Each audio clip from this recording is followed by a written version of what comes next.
Hey guys, it's Juicy and it's time for another Pop Snark where we talk about everything from the lowbrow to the highbrow. As long as your eyebrows are on, well, mine might be a step off, but fleek is a state of mind, not a state of being. So let us clink, clink, clink, and a clank. Because I cannot let a few eyebrow hairs keep the Pop Snarks from rolling. Oh, child. I'm trying to get to a point of a minimum 2 a month. Like I thought I was there, but apparently I ain't put it once since April. My bad, y'all. Is we here or is we here? Pour yourself a drink, hit that thumbs up button, join the convo down below, and let's roll on into the key.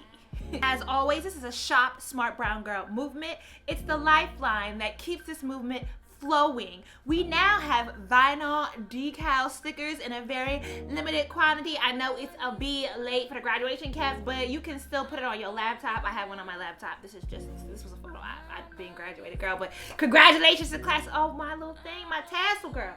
It's somewhere over there. Congratulations to the class of 2017. Get it lit, get it popping. Oh, if y'all have topics related to like college or life and shit, you can leave them in the comments down below too, cause you know I could get there. I need to step my game up, you know, help a sister out. Before we fully get into this Pop Snark, let me address my hair. It's a wig, a $30, got it on Amazon Prime wig. It is the Bobby Boss Copper wig in color 1B. Supposedly you can also like take a flat iron to this and take some heat, but girl, I took this ish right out the package, plucked some baby hairs and plopped it right down on my head. I will have a link down below in the description box and of course in the eye above. How many times this episode am I gonna say that? Oh, you know where the links is, girl. Get it, get it, get it. My mother is obsessed with mahogany curls, and mahogany curls has recently ventured into the synthetic, you know, affordable wigs with the Wig Wednesday, girl. Welcome to the club. And my mother had been calling me, asking me how to apply her wig, how to put her wig on her head properly and style it. And I was like, my mother it was a disconnect. It was a disconnect in how I was communicating the tips and ish. So she said, I was like, let me buy a wig, and then I will FaceTime her and show her how I put I haven't FaceTimed her yet because I've been slanging in these streets, girl. Woo! But I'm gonna get to it. But you know, look at that coming full circle. Look at us all inspiring each of us. It's a 30 Zala holla. Can you believe it? I'm feeling it. This lay down ain't ever been so easy. You're welcome. Okay, so I've been putting off doing a Pop Snark because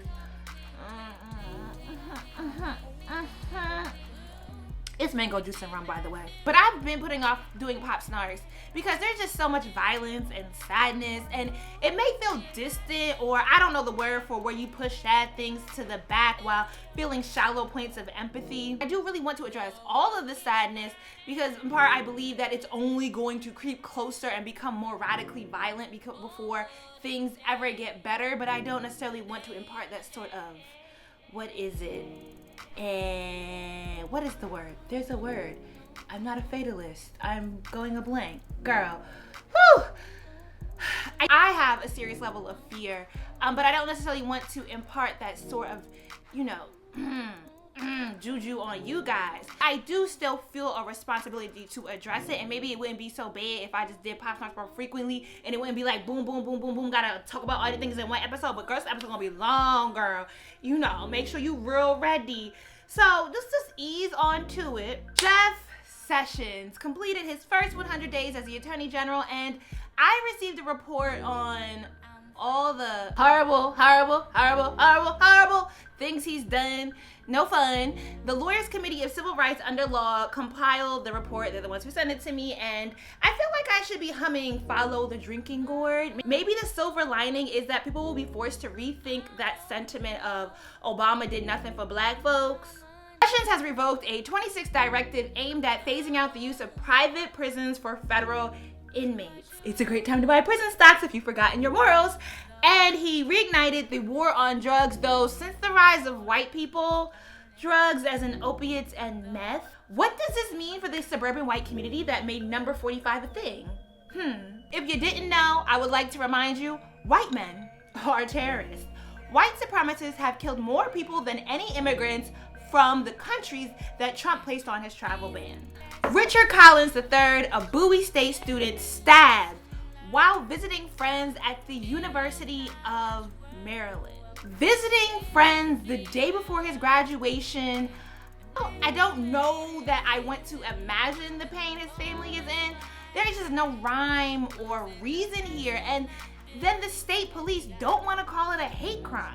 Do I just slide the frame right to the next terrorist killing of 2 men in Portland, Oregon, whose throats were slashed by a man who was harassing a young Muslim woman wearing a hijab and her black friend? What in the entire blue Like, I have nothing elegant or touching or inspiring here, because I fault every middle America, and not the hillbilly working class, but the upper class white people who relate to Ramona on Real Housewives of New York City, Pinot Grigio drinking, think that peppers and onions on a skewer will season your meat.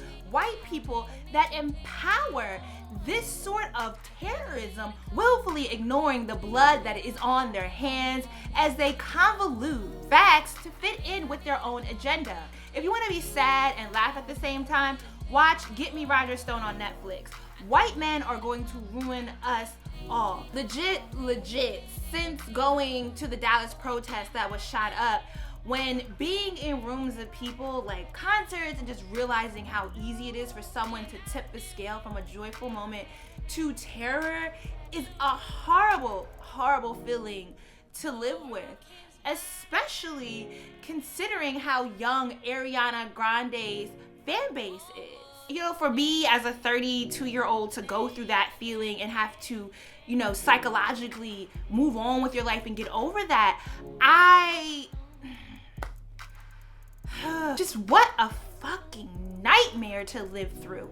With the Manchester bombing, what do we do? Where do we go from here? This is not a problem of us. This is a problem of higher powers that the most I can make of this is decide on what you want your legacy to be. When our present becomes history books, what they do you want to represent? DJ Khaled, the they. Deciding on that will help us move forward and find some light in the darkness. You'll find your role. How are you going to handle and push forward with this? So let us all exhale and really take a moment. Number 45 visits the Vatican, and the Pope is highly blessed and unbothered permanently. The jokes keep writing themselves with Melania, the Stepford wife, and Ivanka, the Mediocre. Allow me to tell a story here. I grew up in a black neighborhood. My God, those exist in Delaware. Suburban, semi-detached townhomes. Erica's mom sold water ice and penny candy, saving up my nickels for some Sour Patches.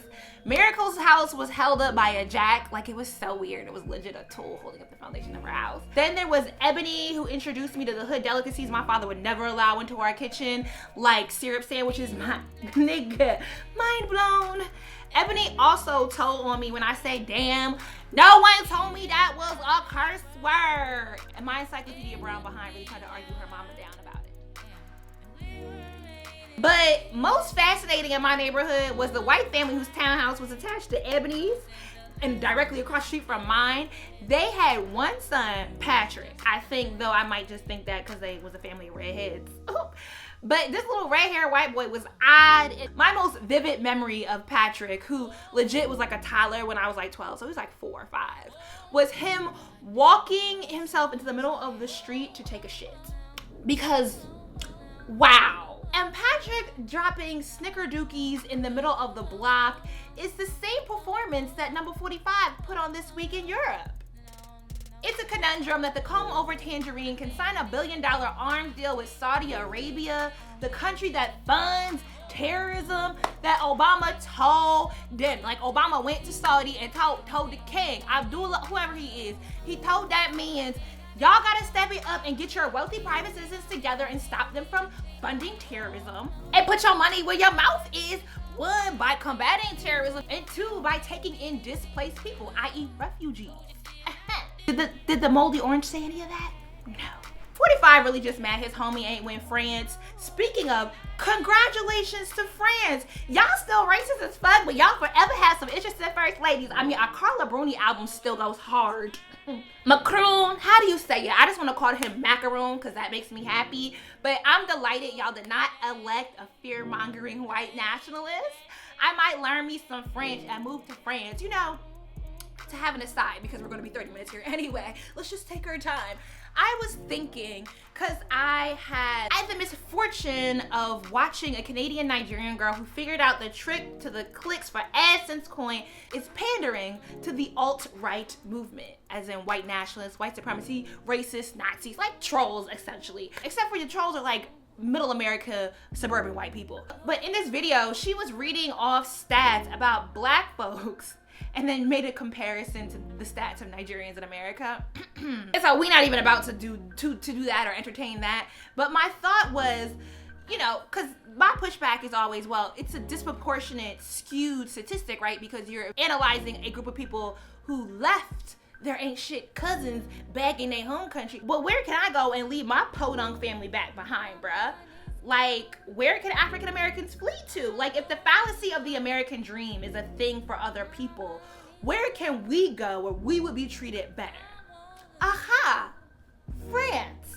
And the country already has a long history with the literati of African Americans who find reprieve in being able to flex some privilege amongst white folks. Yeah, they are racist against, I mean, they're still racist against Africans, but like, there is a way to enter into American society and position yourself as different type of or other than black.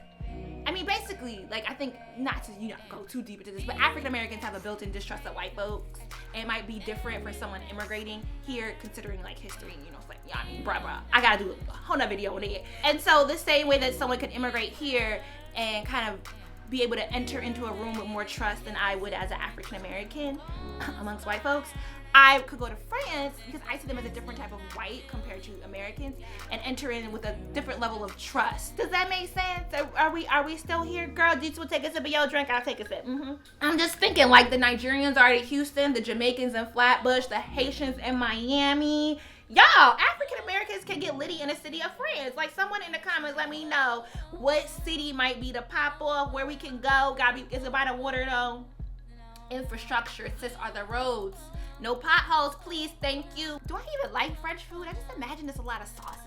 I don't even know it. Let's get delighted with some black girl, magical, smart brown girls. Girl, love, love, love, loved. I loved, bruh. Oh my gosh, loved. Missy Elliott's cover story with Elle magazine. The interview is just, I did not expect for it to be so cathartic. Like, I read it because it was Missy and she was on the cover, and like, you know, Missy means so many things to me growing up as a young black girl in the 90s.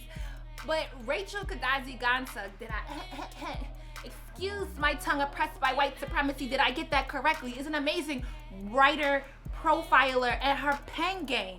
Oh, she considers herself an essayist. I didn't even know I'm about to like step my game up. Can I get there with you, Rachel? Her interview questions are like, can I just let me wax poetics with you?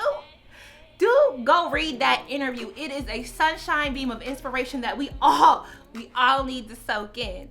Solange Knowles is on the cover of Teen Vogue writing a letter to her teenage self. There will be so many moments of joy and delight that the whole universe will feel painted in hues of amber and wonder.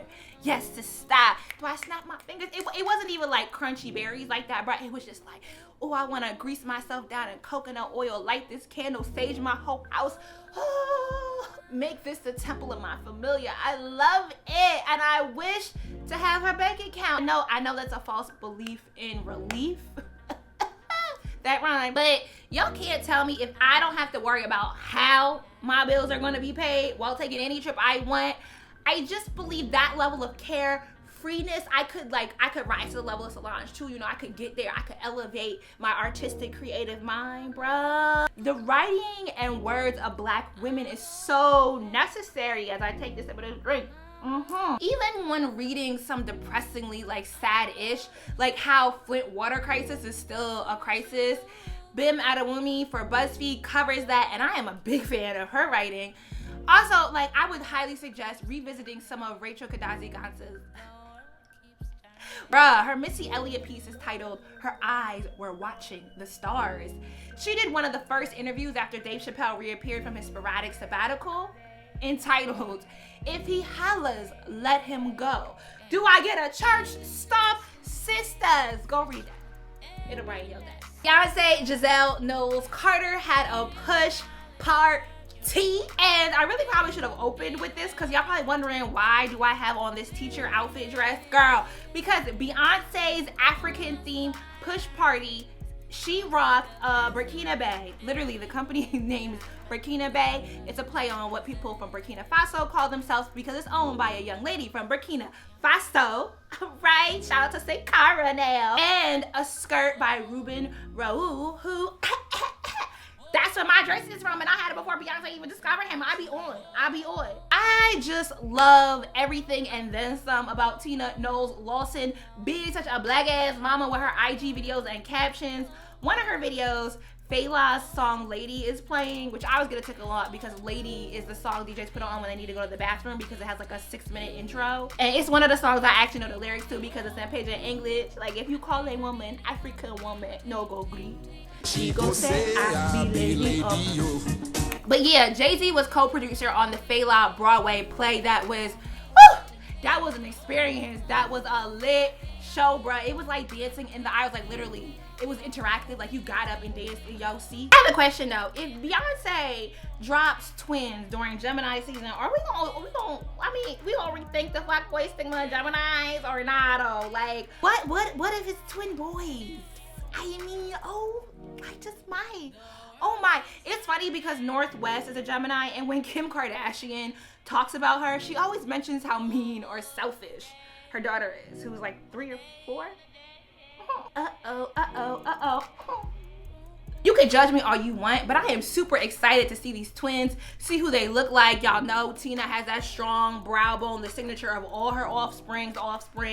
And what Beyonce's body gonna look like after these twins, bruh. She's she's 35, pregnant with twins, and still rocking heels. Like, she not on marriage. Like, how you do that? What's your segment, girl? What is it? Master of None season 2 is on Netflix. The Thanksgiving episode, bruh. I want to tell everyone about how great that episode is. I done watched it like 2, 3, maybe 4 times, girl. Kim Whitley and Angela Bassett had me on the floor. Their synergy was just so effortless. And Lena Waithe was one of the first people that I interviewed under my Smart Brown Girl series. Who did that? Who did that? Cook the eye, script the box, girl. You know where to find that at. I got you.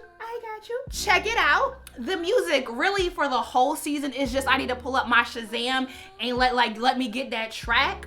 Also, I love the I Love New York episode with the deaf couple. I'm sure that made the deaf community happy because people tend to look at them like they can't go through the same mundane problems hearing adults do. Like, they don't realize that they are their own functioning community. Like, they are, it's a language, it's a thing. I mean, I'm actually kind of proud that I understood a good bit of the conversation that were happening. You know, I used to take ASL. I studied that bitch for a little while I could sign my name, Jouelzy. Hey, I'm beautiful, thank you. But gotta say it again, that Thanksgiving episode is just extra special because the whole damn family wants to set the world on fire. I know the Russia stuff is annoying, never ending. However, it is important to pay attention to what's happening domestically.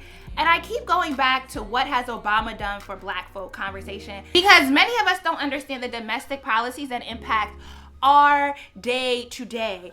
Jared Kushner, son-in-law to the Tangerine Mussolini, owns Section 8 housing and is financially raping his tenants in small claims court over payments due before he was ever their landlord, getting one over on the super vulnerable who don't have the access, know-how, or paper trail to properly defend themselves. The New York Times write-up on his girl. I mean, first, really though, you should read the write-up on the housing inequality and how each one of us as middle class and upper middle class homeowners preserve the housing inequity.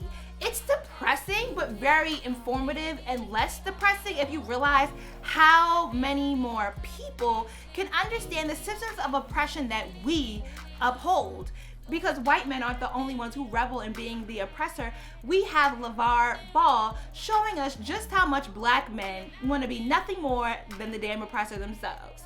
He is not the same as Matthew Knowles or Richard Williams, the father of Serena and Venus Williams. This fake me out, black fathers don't get any love trope, that's a lie. Disrespectful LeVar Ball, who loves no one but himself, using his children as a ticket to justify his inflated ego. Selling a $495 shoe with no refund policy? And no, this is not a smart business move. Folks don't even understand the research, operations, and legal costs that go into producing an athletic sneaker. Folks calculating gross based off of 200 sales like the Taiwanese factory about to pump out some high quality sneaker at the low for such a low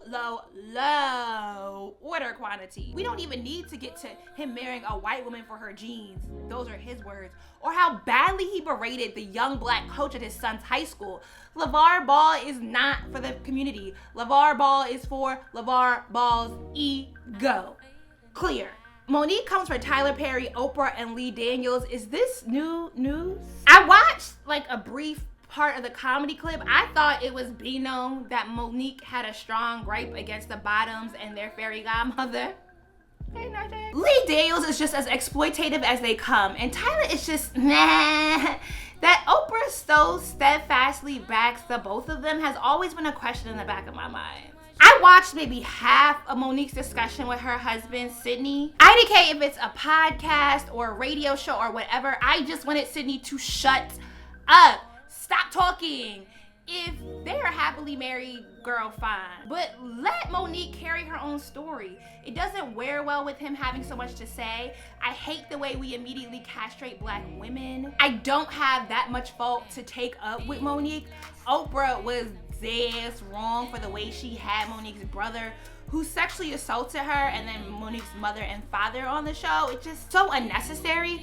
I would have more than just an issue myself personally with Oprah, but I just need her to properly apologize and acknowledge why you were wrong. I think maybe Monique is looking for some sort of explanation. Now, do I entirely agree with Monique's type of blue or off-colored humor? Not really my thing. But I'm not about to jump on the anti-Monique boat, because I feel like it actually has more to do with how we talk so down to black women, are so ready to stereotype them and put them in some bitter black woman box, versus really hearing them out and like understanding where they're coming from.